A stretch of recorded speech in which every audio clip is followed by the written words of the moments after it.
I've had an online business and in-person tutoring business for 9 years. I'm a practicing lawyer. I went to NYU Law some time ago, and I graduated with high honors, magna cum laude. Order of the Coif is kind of the legal honor society, and I was on law review and all these other things. And at some point, I decided um, uh, in law school, I was actually a tutor to other students, even as of my second year, and I was a teaching assistant. I really loved trying to help other people understand the law because I feel that professors, even those that I really liked a lot, did a lot to try to mystify the law. So this is the kind of question that I get relatively frequently. People want to know what it is that they should be doing to get an edge over other law students. And I think we have to get to super foundational basic questions. What is law school like? I think you have to know what it is before you can have a strategy at winning at it. And honestly, this is, you have to understand the kind of pressures that you're under. Law school is this kind of idea at this point, but it will have a very specific impact on you. You will face certain pressures, and those pressures will push you into what I think is the wrong approach to studying for law school. And these are your kind of pressures. You've got piles of books, other students, and the professors themselves. And this is what I mean by that. The very start of law school, even before you start, you get these emails from the administration, and you have a reading assignment before the first day of school. And you can take a look at NYU laws or kind of check your own. But you'll get syllabi, you have to go buy books before your first day, and you'll have reading assignments. And, you know, it may, this is UCLA's from a couple of years ago, they give you a whole bunch of other things to look at and ways to prepare, orientation, and then reading assignments. But before that, you'll get these emails that tell you to take it easy over the summer, not to worry too much, not to prepare during the summer before, as if there's some way that you could somehow prepare. Nevertheless, you'll see this. This is a second semester assignment, but you'll get, for our first class, please read some casebook and this article. Come prepared to discuss the material. I look forward to the meeting. This is an actual professor at NYU. Bunch of syllabi. I'll distribute these soon. So you buy this giant stack of books. You have an assignment in your first day.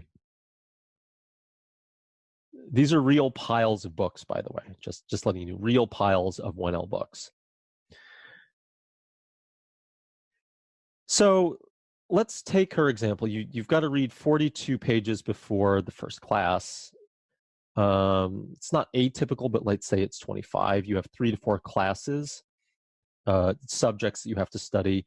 Each of those classes meets 2 to 3 times weekly. So let's say you've got 25 pages times 4 times 2.5. 4 classes, 2.5 classes on average per week, 250 pages a week.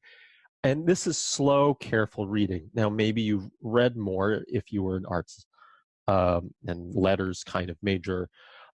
This is slow, painful, kind of careful reading. The Scott Turow, the author of 1L, and he's a partner at a Chicago law firm, and he writes books on the side, presumed innocent, things like that. And he once described reading cases as mixing cement with your eyelashes. and you think, oh, this is easy. All I have to do is do the reading. And you think to yourself, that's not a problem. I read more than that. But if that's all you're given and that's all you know, the way you prepare is to read and to reread and reread the assignments. You have that same, say, 25-page assignment for a class. So you read and you reread, and maybe you can do other things. Maybe you can make case briefs. That's something that I discussed in another video. And that's basically kind of summarizing the cases that you're reading, and you'll spend all week just reading cases if you take this approach. So what's behind that, in a way, is, before I go on to the other students, this model of law school that you think it's kind of like college. If you do the reading, you'll do well. We'll see. Second big kind of pressure in law school is other students. You've seen law school classrooms.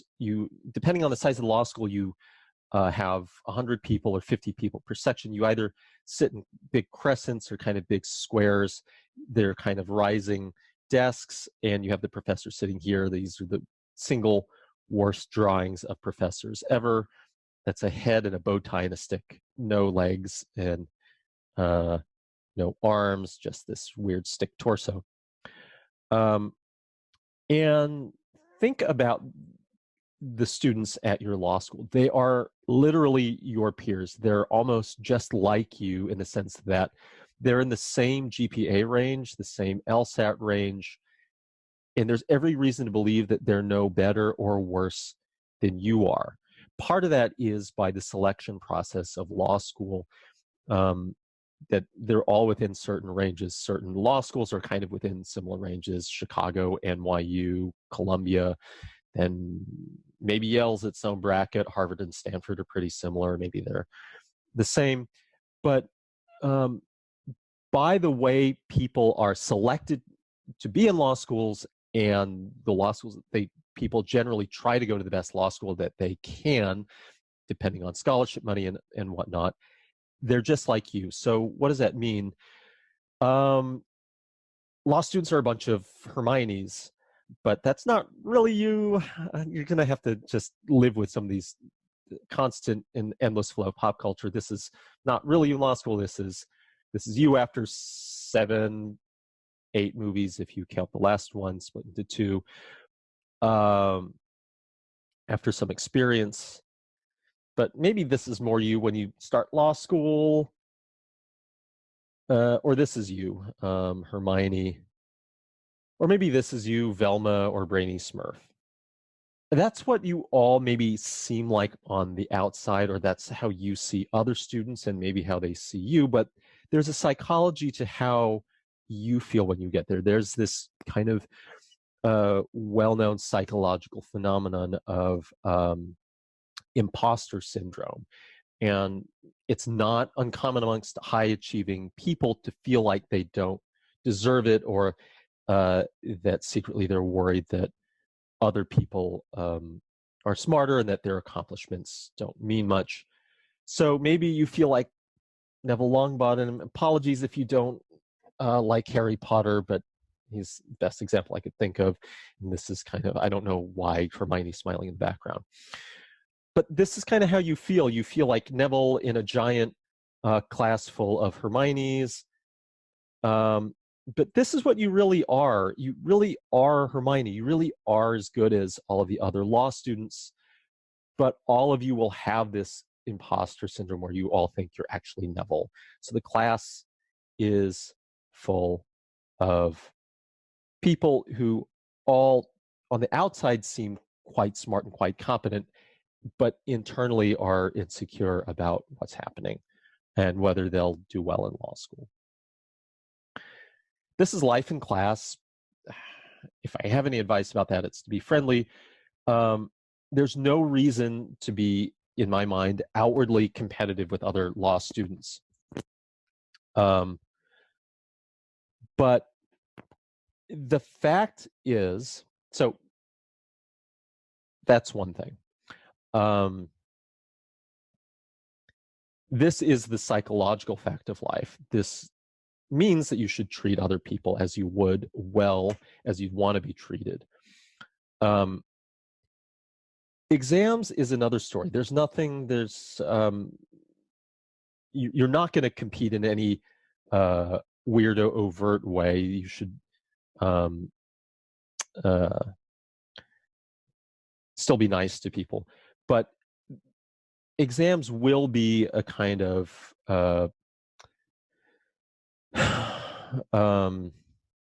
whatever this is, whatever analogy you want to use, there's a forced curve, and there are only a couple of survivors in each class. There are only people, a handful of people, because of the forced curve, who will get good grades in law school. So I don't know, there's Battle Royale or Thunderdome, or for whatever reason I can remember Jennifer Lawrence's character's name, but the Hunger Games. So the bad news is that the only thing that matters is exam performance, and it's based on skills that only you can develop.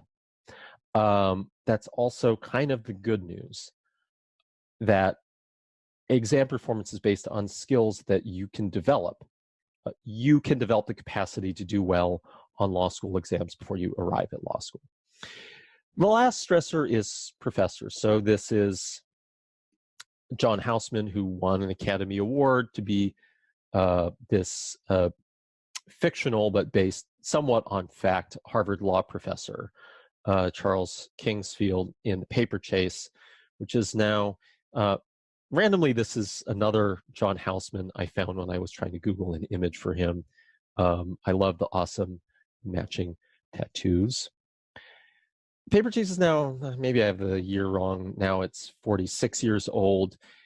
It's worth watching. It totally exaggerates and over dramatizes law school. Your law school class will not be anywhere near this dramatic, but there's a certain emotional truth at its core about how students react to law school and how intimidated they feel by their professors.